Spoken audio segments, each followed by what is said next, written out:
Hey yo yo yo, salut les turfeuses, salut les turfeurs, bienvenue pour un nouveau pronostic de Benoît Requin. Ok, place au pronostic du quintet du samedi 21 mars, direction Paris-Vincennes pour le prix Jean Cabrol. 3 attelés, 2700 mètres, 14 partants, réunion 1, course 5, indice de confiance 3 sur 5. Avant de commencer la vidéo, je souhaite une belle fête de l'Aïd à toutes et à tous. Et du coup, petit message avant de commencer, si vous êtes nouveau et que vous n'avez jamais joué, eh bien, ne commencez pas. Gardez votre argent pour remplir le frigo, faire plaisir à vos proches, ça sera beaucoup mieux, croyez-moi. Maintenant, pour les habitués, qui sont déjà dans le combat, qui sont déjà dans l'arène, on part pas sans défense. Je vous ai mis le lien direct en description pour me rejoindre. Donc le niveau 1 pour ma sélection écrite et le niveau 2 pour ma stratégie. Cette vidéo, je la tourne avant l'arrivée du quintet de ce vendredi et je reviendrai dessus demain. Ok, c'est parti, on commence le pronostic et on commence avec le numéro 1, Edgar Saba, et on écoute Hansen Eric Bando. Edgar Saba, il avait été absent plusieurs semaines en début d'année. Pour sa rentrée à Laval, alors qu'il rendait la distance, il a eu un bon comportement, concluant 4e. Il est sur la montante depuis cette course. Ici, il est le moins riche. Il n'a pas de meilleur engagement dans l'immédiat. Il me paraît tout de même compétitif pour terminer dans le quintet. Alors oui, c'est le moins riche, mais attention, faudra pas, c'est pas aussi simple que ça. C'est pas léable, c'est le moins riche, je le vire, il terminera pas à l'arrivée. Et non, non, ça marche pas comme ça.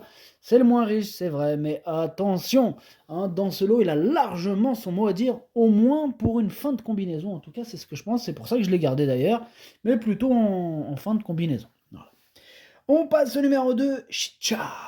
Lui par contre, franchement, il arrête pas, on connaît pas trop ses limites, c'est incroyable ce qu'il nous fait en ce moment.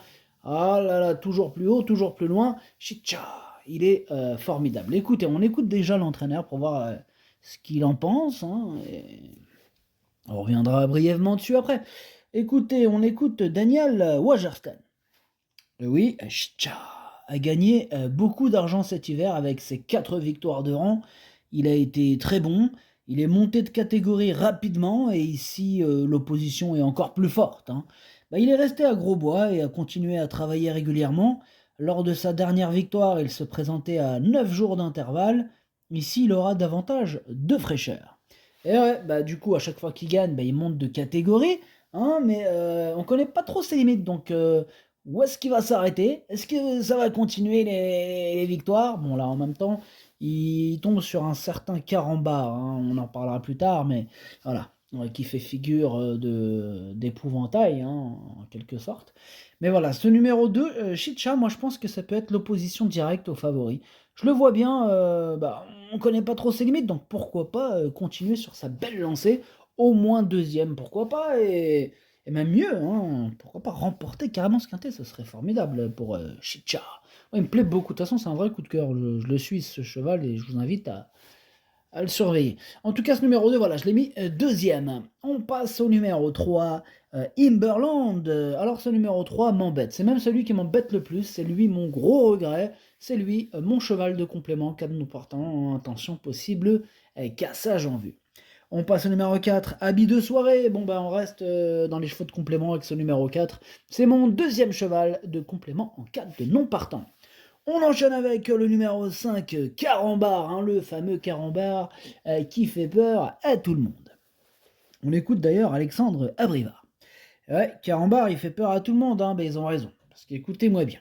Carambar, il a très bien gagné là, le 27 février. Il se présente à 3 semaines, ce qui est parfait. C'est le même style de course que la dernière fois, avec 2 ou 3 chevaux de qualité en plus. Bon, il suit le programme et garde ma confiance. Il est super chaud, Alexandre Abrivard, avec ce numéro 5 qui pourrait évidemment tous les battre. Ça sera d'ailleurs sûrement le favori de ce quintet, ce serait d'ailleurs logique. Voilà, bon, c'est mon préféré. Là, je vous ai pas trop surpris en le mettant en première place, ce numéro 5.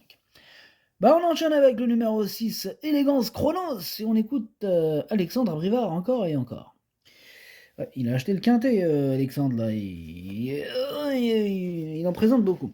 Ouais, c'est vrai que j'en ai pas mal. Écoutez, Élégance Chronos, il a refait une très belle valeur à l'attelé le 27 février.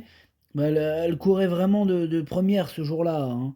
Si elle réitère pareille valeur et se montre sage, elle a sa place dans les 4 premiers. Ouais, moi il me plaît beaucoup ce numéro 6. Effectivement, je le vois dans les 4, hein, je l'ai mis carrément, bah, je l'ai mis justement, 4e.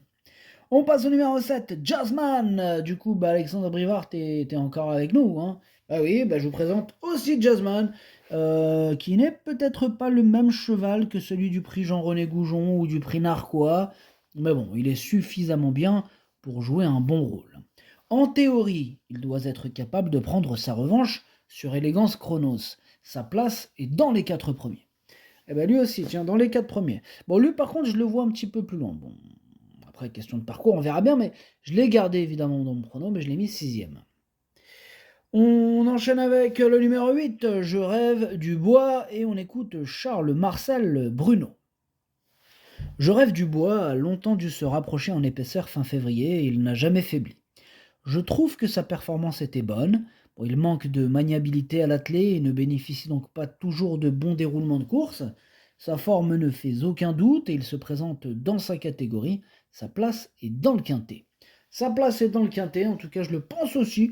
Bon, après, je pense pas que ce soit non plus une première chance, mais voilà, je l'ai gardé en toute fin de combinaison. On passe au numéro 9, Gilord de Viva, et on écoute Julien Raffestin. Gilord de Viva est toujours au top, hein. Il revient sur une piste qu'il apprécie, la piste d'Amiens, n'était pas à sa convenance. Comme la météo est bonne, je le défère des 4 pieds. Ça va évidemment l'aider, mais il n'est pas métamorphosé pieds nus, hein. Il y a 2 ou 3 clients, mais je compte sur lui pour jouer les premiers rôles. Pour jouer carrément les premiers rôles, donc il est super chaud, monsieur Raffestin avec ce numéro 9. Je suis aussi super chaud avec ce numéro 9. Moi je l'ai mis sur le podium 3e.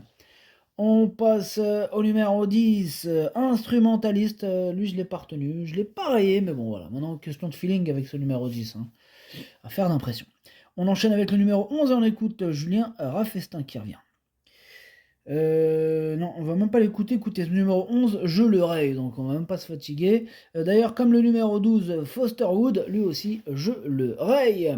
Donc on enchaîne avec le numéro 13, Idylle Express, et là, on va écouter Pascal Lelièvre. Idylle Express a aligné 4 succès, hein. Nous avons donc tenté notre chance dans le Prix de Paris. Elle a joué de malchance dans le dernier tournant et aurait pu finir plus près. Elle a repris de la fraîcheur, hein, et va se présenter au mieux pour cet engagement sur mesure. Elle affronte quelques sérieux clients et Carambar semble difficile à battre, mais elle a encore une très belle carte à jouer. Ok, merci Pascal. En tout cas, ce numéro 13, je pense qu'il peut faire mal, hein, dans ce quintet. Attention à lui. Il fait partie des plus riches de la course et c'est pas pour rien. Moi, je l'ai mis 5e. On termine avec le numéro 14, Indie Rock. Ce numéro 14, je ne l'ai pas retenu, mais il est tout seul sur ma petite liste des possibles casseurs de tickets repérés, ce qui fait de lui le chef et capitaine de ma liste, ce numéro 14. Le pronostic, ça donne 5, 2, 9, 6, 13, 7, As, 8. Merci d'avoir suivi cette vidéo. Merci à ceux aussi qui me mettent des pouces bleus, ça donne de la force et je vous en remercie grandement. Merci à toutes celles et ceux qui le font. Comme je vous l'ai dit, faites attention.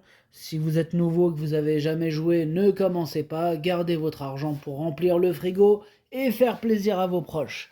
On a appris une triste nouvelle. Chuck Norris est décédé, paix à son âme. Il avait joué avec Bruce Lee carrément, ouais. Ouais, paix à son âme. Ouais, voilà. Non, désolé pour cette... une petite pensée pour lui et sa famille. Du coup, comme je vous avais dit, ceux qui veulent nous rejoindre et rester dans le combat, donc on a le niveau 1 pour ma sélection écrite et le niveau 2 pour ma stratégie.